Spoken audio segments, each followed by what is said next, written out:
The Ball family has been in the spotlight of the national media for a long time, going from high school phenoms taking the world by storm at that level, to then seeing the three Ball brothers progress through the ranks, to all of the ups and downs that came along the way, all the way to where we are now, almost 4 years later. Of course, when discussing a topic like this, you simply cannot go without mentioning the father of the bunch, LeVar, and his boisterous personality. Love him or hate him, LeVar had a plan from day one to set his boys on a path to success, with the NBA being the goal for all three of his sons, and after years of people doubting him, ridiculing him, and calling him a madman and everything else you can think of, here we are in the year 2020 with that vision coming into fruition. Lonzo Ball was a top 3 pick back in 2017, LaMelo Ball was a top 3 pick this year, but LiAngelo Ball, who was objectively the furthest off from making it into the league, recently signed a deal with the Detroit Pistons, which brings us to the topic of today's video. When it got announced that the Pistons signed LiAngelo, social media, of course, exploded with people discussing the successes of the family and LiAngelo finally making it. But there are quite a few details about the deal that seem to be glossed over. In this video, I'll be going through everything that got LiAngelo to this point, what the contract that he signed with the Pistons really means, and where he's set to go from here. Before we start though, I wanted to thank the sponsor of today's video, Manscaped. Manscaped is the only men's brand dedicated to below-the-waist grooming and hygiene, but the thing is that they provide so much more than that. Manscaped are excited to bring you the all-in-one performance package kit, with so many useful tools for the whole body.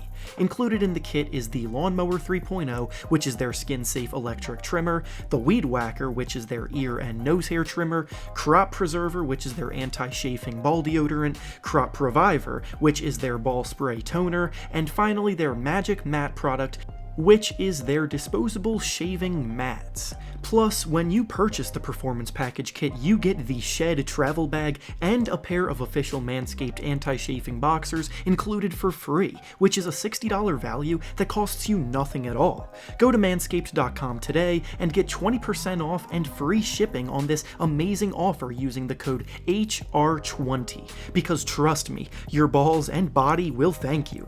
The link will be down in the description of the video and in the comments for you to check out, and now with that being said, let's get back to the video. Going back to the start of the Ball family mania, the three brothers all played together in high school at Chino Hills in California, and together they dominated the high school scene. LiAngelo's junior season, which was Lonzo's senior season and LaMelo's freshman season, the team went undefeated and finished ranked as the best high school program in the country. And what most people forget is that at that point, LiAngelo was arguably the best player of the three on the team. Now, I'm not saying he was the best prospect at the time, but as players, LiAngelo was the most productive of the three. It was LiAngelo that led the team in scoring by putting up almost 28 points per game as a junior, and then in his senior season, he won the MVP award of the whole area and increased his scoring average to almost 34 points per contest. So the reason that I'm bringing this up is just to remind everyone that LiAngelo is definitely not a scrub just getting by on the reputations of his more successful brothers, but many of the reasons why he hasn't had the opportunities that his brothers have had is very much self-inflicted. For instance, LiAngelo followed in Lonzo's footsteps by attending UCLA for college basketball, but before the season could even begin, he got himself kicked off of the team for shoplifting while on a team trip abroad. This incident was, of course, national news for a long time, and his reputation definitely took a massive hit from it. So on top of being the least intriguing NBA prospect of the family, now he has off-the-court issues hampering his ability to make it as well. On top of all of that, in order to continue playing basketball, he played in Lithuania, he played in LeVar Ball's experimental Big Baller Brand League, and he even had a brief stint with the Oklahoma City Thunder's G League affiliate last season. But I don't think anybody thought he would get a real shot at the NBA, which is why the news of him signing with the Pistons was such big news. The Pistons seem to be trending more towards a rebuild, so I suppose it makes sense to give opportunities to guys like him. But what most people missed about this announcement is the truth of the contract that he signed with them.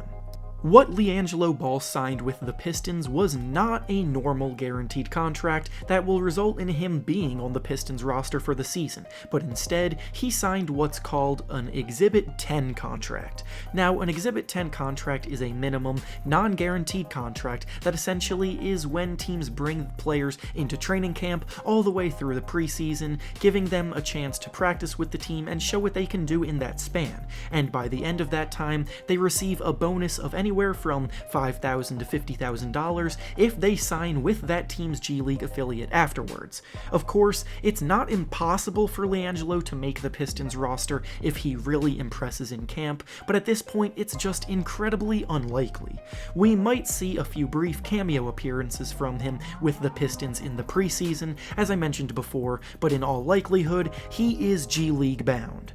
The Exhibit 10 contract could have also potentially led to a two-way contract with the team, which is a contract where the player is technically signed by the team, but is only allowed to partake in a certain amount of days and games with the actual Pistons team, while the rest of their time spent in the season is with the G League. But the Pistons have already used both of their two-way contracts on other players that are available, so that is no longer an option for LiAngelo. As for making the final Pistons roster, again, that doesn't seem to be very realistic either. NBA rosters need to be trimmed down to 15 players before the season begins, and right now, outside of LiAngelo, there are 17 players under contract, plus the other two-way players that make 19 total, while he's coming in on an Exhibit 10 non-guaranteed contract. The likelihood of him beating out 3 other players that have much bigger contracts with more guaranteed money, while also having more experience than him, is, to put it simply, just not gonna happen. LiAngelo will almost certainly be down in the G League after this period ends, but again, this is still not the end of the world for him. It's not easy, but we've seen quite a few undrafted players go through the G League before getting a chance to prove themselves in the NBA, and especially recently, it's becoming a more regular thing than ever. Lastly, regarding how LiAngelo even got this deal with the Pistons in the first place, this is just me speculating without any evidence, but I think LiAngelo's trainer throughout the entire process deserves a shout out for it. Jermaine Jackson, who actually coached LaMelo at the Spire Institute in high school, has been training both of the Ball brothers throughout the entire process leading up to the season, and these training sessions just so happened to be taking place in Detroit. Plus, Jackson is a former NBA player who, surprise surprise, used to play for the Detroit Pistons, so it's definitely possible that he has some connects in the organization and convinced them to give LiAngelo a shot. He's been incredibly helpful for these two on their journeys to the league, and I wouldn't be surprised at all if he played a part here. All in all, the LiAngelo Ball news about him going to the Pistons isn't quite what the general public has been making it out to be, but it's also nothing for LiAngelo to be ashamed about. He's still working hard, pursuing his dream, and that's all that really matters at the end of the day. And with that being said, that's all I have for you today. Make sure to like the video, subscribe to the channel, and comment down below what you think about LiAngelo Ball's future as a basketball player. Thanks for watching, and I'll see you all next time.